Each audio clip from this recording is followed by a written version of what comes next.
Hello guys, my name is Antos, and in this video I wanted to show you my live web streaming setup.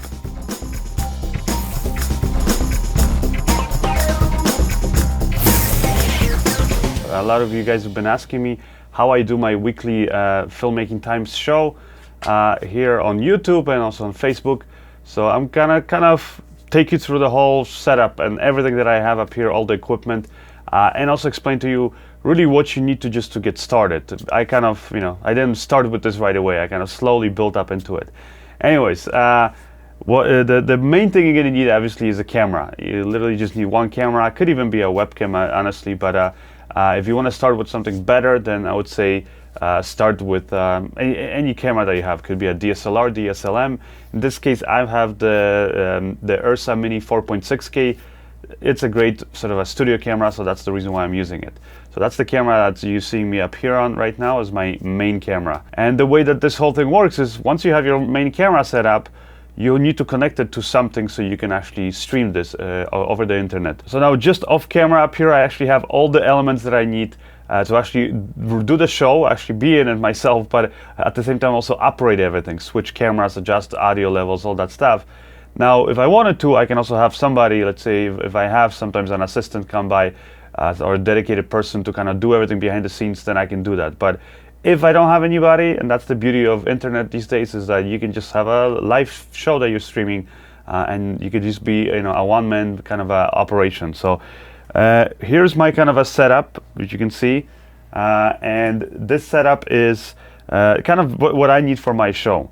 But again, I'll explain to you what you really need just to get started. So what you need is, like I said, a camera. Once you have a camera, the first thing I would say that you need is here you can see I have like a whole bunch of devices connected, and really the only thing that you need to get started is this little thing. It's the Blackmagic Web Presenter.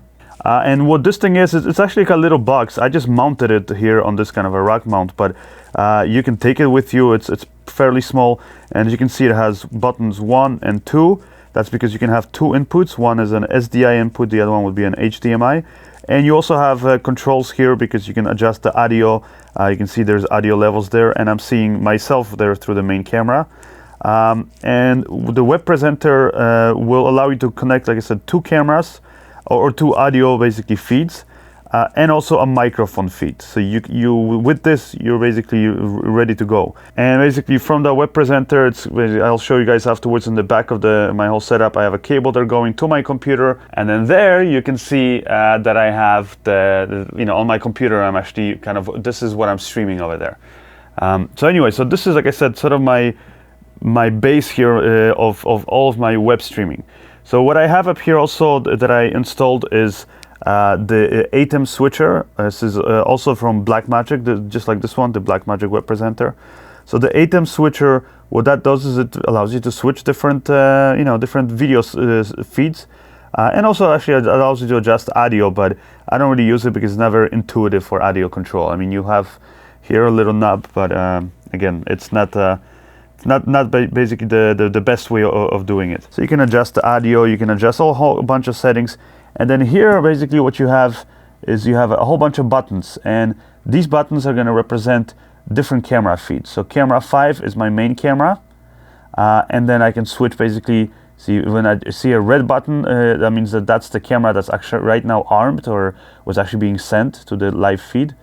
And then the green one is going to be what's kind of ready for me to switch. And here on top of my rack, and that's the reason why I have this sort of a whole thing, which is like a rack basically that you can mount all these different boxes, because you don't have to have them like that. I have it mounted, and I have these two LCD monitors up here so that I can see exactly what I'm doing. So here's my main camera, which right now, hello, you can see that this is how it looks. So that's my Ursa Mini camera, but I also have another camera here. It's this camera that I have up here, that's the GH5, and I have a cable going from that camera, HDMI cable, going to the back of this thing here. And this main box is really what I use to switch between the different video sources.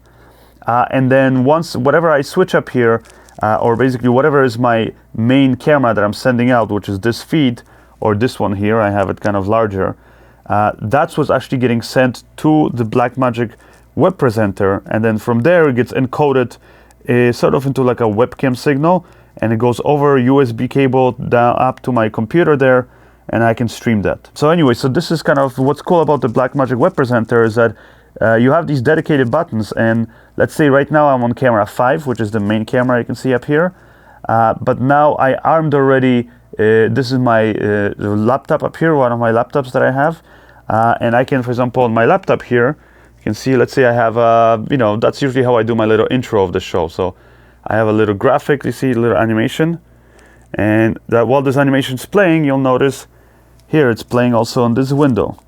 So now I can, for example, switch to this. Once it's armed, you can see this is the armed one, and I can do a simple cut. See, now it cut to this, so that's the main, that's the actual feed being sent out.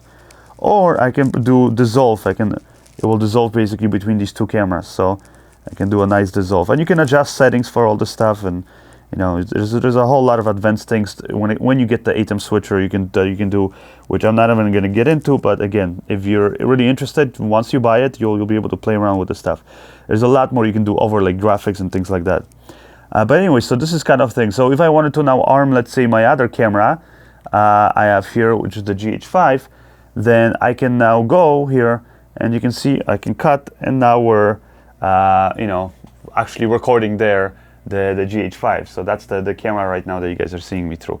And that's how you can have multiple cameras set up in your studio. And that's the great thing about this whole setup, is that you can have multiple sources. So with the ATEM switcher, you can actually have up to 8 video sources. So 4 SDI inputs and 4 HDMI inputs.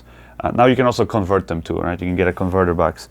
But anyway, so you can see these are my 8 buttons, 1, 2, 3, 4, 5, 6, 7, 8, and I can just switch it. So I don't have anything on 6, 7, 8, but I have basically, and on 1, but on number 2, I have my GH5 camera. Number 3 is my computer here, that again, I can, for example, now play that intro.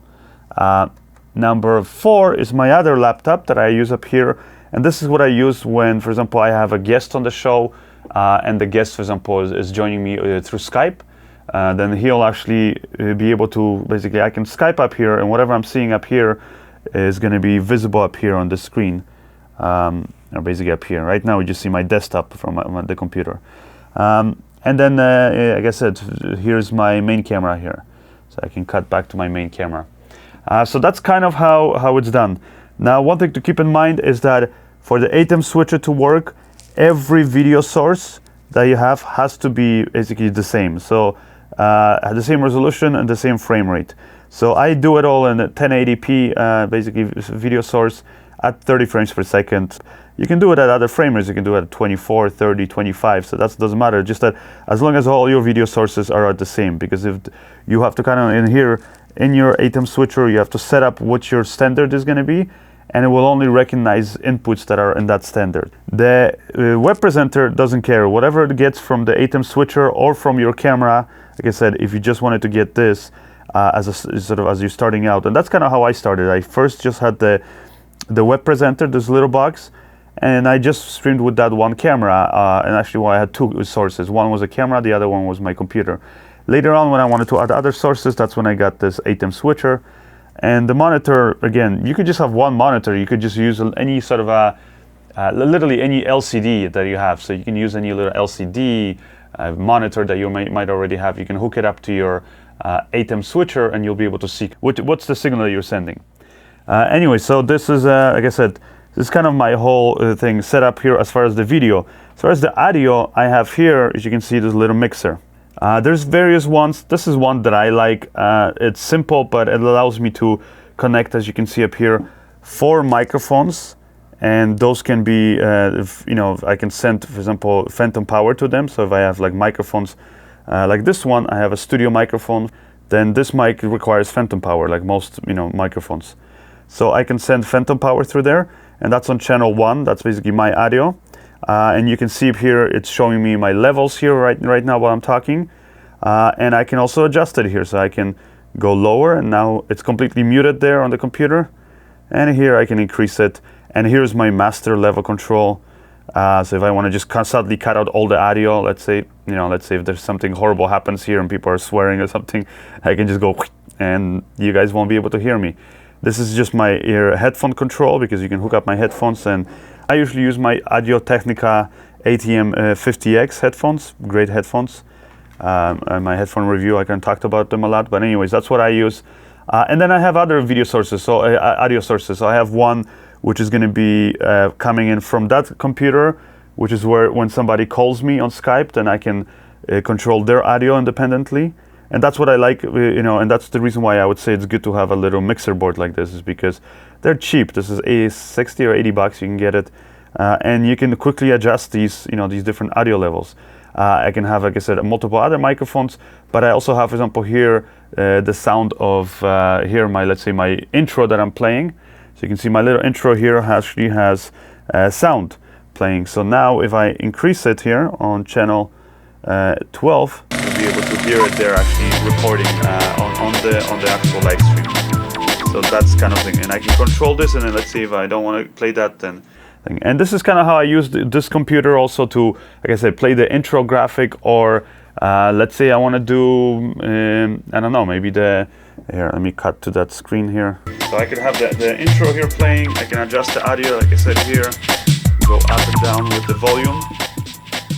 And once, let's say I'm done, right, I'll switch to, let's say, my main camera, and then after, let's say if I want to, you know, like have some other graphics displaying, then today I was doing a little show where I was showing the little lighting setup, so I can have that. And again, it's going to be showing, as you can see here, and it's also being recorded there on my computer. So that's actually what people will see. So that's kind of the cool thing about that, is I can use this laptop now to kind of show different graphics, or when we have submissions for the show, I show people's different YouTube videos up here.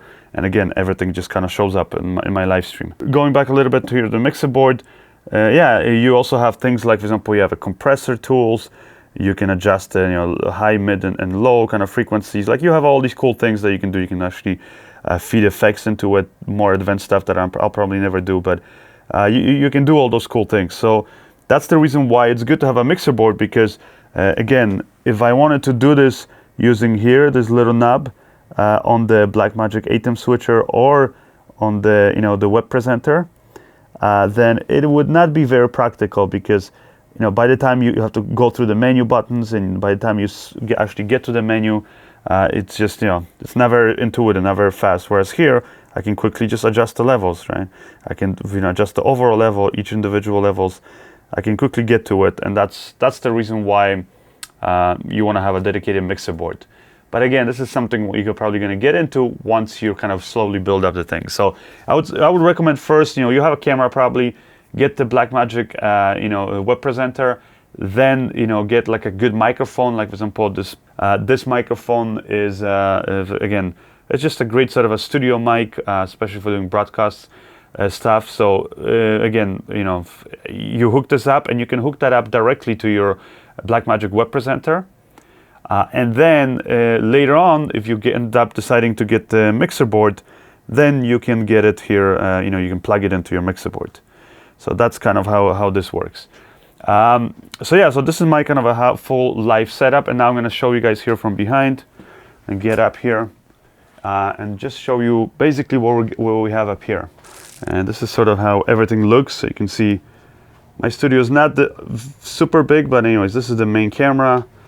Blackmagic, you can see here I'm recording right now on it, but I'm also, through the SDI cable, I'm sending that into the basically there my you know, ATEM switcher.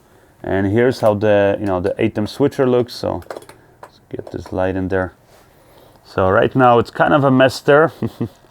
I have all these different cables, but that's the ATEM switcher over there. And I can basically have different SDA inputs, outputs, and then HDMI inputs. So again, it's kind of a mess thing. This is the web presenter, and you can see you have SDI in and out, and HDMI in and out, and then you have a microphone connection, like I said. And over there, that stuff is just for my monitors. So that's what you're seeing there. And then one thing I did here also is, and that's kind of why I like having everything in like this rack, and it's on wheels, so I can move this easily. You can see it has these wheels. You can lock those wheels, but let's say if I'm doing something else in my studio and I don't need this, then I would basically move this off to the side somewhere, you know, put it somewhere where, against the wall, for example. Here I have my main sort of a power bar. So I placed it in there because it will supply power to all the different elements up here, and I have more space on the rack so I could add other things. But I have a master switch, so kind of I can turn everything on and off with just one switch. So that's the reason why I like doing that. And then, like I said, I have my main master from my mixer board here coming out here, and it's going into the ATEM switcher. So you see I have my left and right channel, the two cables, and that goes through XLR cables. So that's kind of how this works. As you can see, I have my laptop there on a little stand, this little rack on wheels, I can move around the studio. This little table also has wheels, like everything has wheels. So when I don't need to, and let's say I need to do something else in the studio, then it's very easy because I can just move everything off to the sides here, and I can clear up the space and I can do something else that I need to do in the studio. So that's kind of how it works. Then the most important probably cable is going to be the one coming off of the Blackmagic web presenter, because that's the USB cable. So it's this cable. I know it's kind of a mess. There's a lot of cables here. But anyways, you can see that cable going here, here, and it goes to my desktop there. It's just a USB cable. And here is actually what I'm using. So you can see right now I'm showing that graphic, and that's kind of how it's going to look. So this is in OBS. So OBS actually, this is what you're kind of what you're streaming. So OBS software, it's pretty straightforward. That's what I use. You can use XSplit. There's other thing, and this is basically like a streaming program. OBS is free, so you don't have to pay anything for it. And like I said, you just send in a signal, and you can set up different things. You can see I can have overlay graphics up here. I can do all kinds of stuff. But basically here I can, like I said, I can set up my scene. So the main one here is I have my Blackmagic here. So I have my Blackmagic web presenter, and I can turn it on and off. So right now this is what's being sent from my Blackmagic web presenter. I can turn it on and off. So as you can see, I have my Blackmagic basically audio again, and here it shows you the final mix of all of my audio. And then I can do other things up here. I can have like multiple scenes. So you can even have multiple video feeds coming into your computer, and you can have basically you even sitting at the computer and switching here this stuff, right? So you can kind of stream this way. And then the way it kind of works is once you're ready, you basically just hit this button here, start streaming. So I'm going to do this right now. It says connecting, and now it's streaming already. So it's sending data, it's showing me up here how fast it is and all that stuff. And this is basically what it's sending right now. So maybe here I'm going to right now do a screen capture so you guys can kind of see it. And let me just jump in here, move this over, and this is kind of how it looks. Here, let me maybe scale this down. So you can see here my desktop now. This is how you're going to end up actually sending something. So you can send it directly to YouTube or Facebook. That's pretty simple. Once you hit streaming, you set up basically in your streamer basically your settings. So you would go into settings here, and then for stream, it's going to basically ask you to, right now I'm streaming so I can't change it. It's going to ask you what server. So you would, let's say, select YouTube or whatever, Facebook, and then it's going to ask you for a stream key, and that's it. I'm streaming to restream.io, if you can notice here, and that's because restream.io I have up here is a great website because it allows me to now take one stream and send it to multiple websites. So right now I have it set up for, let's say, just Facebook and YouTube, and you can see this is what I'm seeing right now. I can just go to YouTube here, and I can do here, go to my creator, live streaming. I'll go, for example, events, go new live event. So here in YouTube, for example, you just set up your event, you do all your title and everything of the video, and then once you're ready, you would, for example, click the event. So right now I'm going to make this a private event. I don't want people to think I'm actually going to be streaming something right now. So yeah, you got to put in whatever titles and things like that, and then create the event.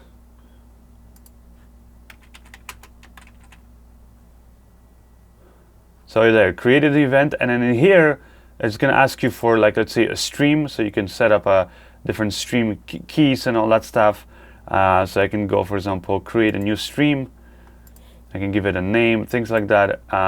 or you can use, for example, a single stream key, and then it will give you here a stream name, and basically that's what you would copy here into Restream. So I would go in here, go to my settings, and in here I would go into my stream key. You can see that's where you would put the stream name in YouTube, they call it. So I would paste that in there and save it, and then this would send information to it. I actually already have it set up. I have it like a reoccurring one that I call so reusable stream called Filmmaking Times, and I'm doing up here. So I just select that, save changes, and now if I go to my live control room, it's going to be basically sending. Right now I'm just capturing my desktop, so it's just going to be sending my desktop. But you click preview, it says preparing your live stream. Right now it says it's bad. It's because my computer's like doing too many things at once, so that's the reason why.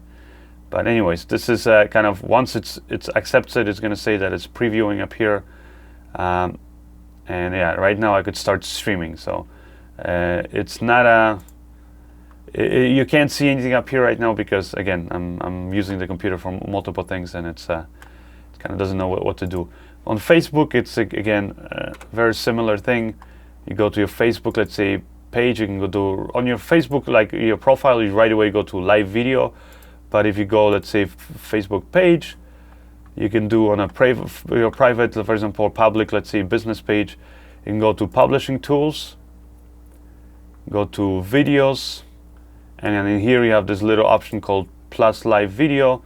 And then in here, it basically will ask you again to put in the titles, tags, all that stuff, and it gives you the stream key. So you take this, copy it, go to your Restream, for example, or to your streaming software like OBS, and you go in here and you put the stream key. So you paste it in there, and that's kind of how you would, you would end up kind of streaming the video.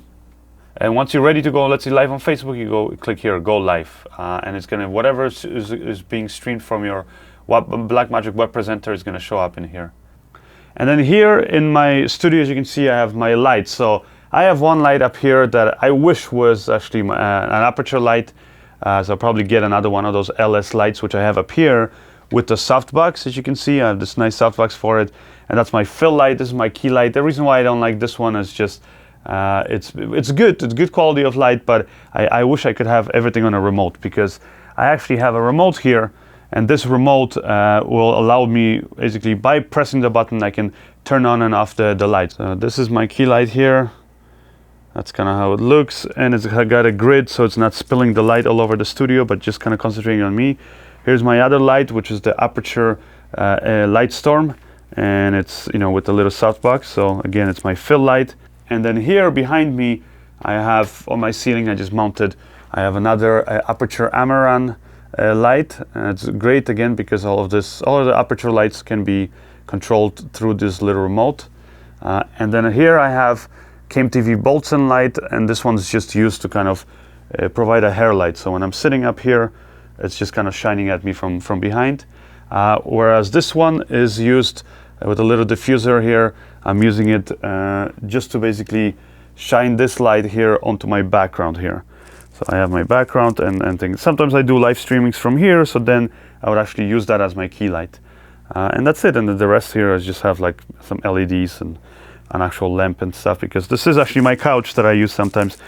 I'm just relaxing in my studio. I have a TV here, and I can, let's say, preview my work, or just relax, right? Play some video games. So the reason why I kind of want to switch all the lights to be the Aputure lights is because this way I can control all the lights with just this one remote. And yeah, it's kind of cool. I can have, like, on channel 1, I have my fill light. As you can see, I can turn it off, turn it on. I can also, for example, do my background light there, turn it off, on. I can adjust the brightness of all of these. So like I can control these settings. So that's the kind of cool thing. I can't do that with the Keylight because it's not Aputure. So that's one of the nice things about Aputure lights. But anyways, that's kind of how my whole setup is, and it's probably going to be evolving. So probably one of the things I'm going to be doing is putting up a little boom that I bought it already. I just need to figure out where to mount it. I think somewhere there on this wall. And it's basically like this big boom arm that you can attach lights to it, cameras, things like that. And that might be helpful. If, for example, let's say I want to have another light over the top. Let's say, as providing, let's say, like a product lighting, or even mount a camera actually. Let's say I have a top-down camera looking down. Let's say if I'm doing product reviews or things like that live on the show, I can get an angle like that. You know, and like I said, I can connect multiple sources, up to 8 sources to my setup. So I only have 2 cameras connected and 2 computers. So I still have 4 more video sources that I can connect. So it definitely this setup right now that I have provides a lot of possibilities, a lot of things that you can do with it, because again, you can hook up multiple devices, you know, laptops, computers, whatever it is that you want to think, anything that sends out a video signal. And then the same thing with my you know, audio, for example, mixer board. I can connect up to actually 4 microphones, like that are need phantom power, and then after that it actually has altogether 12 inputs. So a lot of possibilities, a lot of things you can do. So literally you can be like a one-man band, as you can see up here. I could be sitting here and just quickly, you know, change something. I have somebody on Skype calling me, I answer that, you know, adjust the audio levels. Yeah, basically do everything that I need to do. So that's the kind of cool thing about these days, you know, this kind of technology that allows you to do this live streaming. And even if I wanted to, because like I said, the ATEM switcher allows you full, basically, I can output like I said, the final signal to my web presenter, or I can output it actually over SDI to an actual broadcast. So if I ever wanted to upgrade and actually have a real broadcast, you know, over the air kind of thing signal, I could do that too. But probably, you know, we're all going to be sticking to streaming live on the internet. So that's the kind of cool setup. There's really nothing bad that I can say about it. Anything that I, you know, was doing before that I didn't like, I already kind of eliminated. The one thing I'll tell you is to keep in mind is that this whole setup, you can do full HD, but the only thing that's limiting it right now is actually the web presenter. Web presenter, as of right now, maybe they'll change it, can only output 720p. So it gets, you know, the 4K cameras, for example, I have up here, and that gets converted to basically to 1080p signal in the ATEM switcher. But then once it gets sent to web presenter only outputs 720p. So if you want to have full 1080, you know, p stream, you would just want to replace the web presenter, and there's other options out there, but unfortunately they're very, very expensive.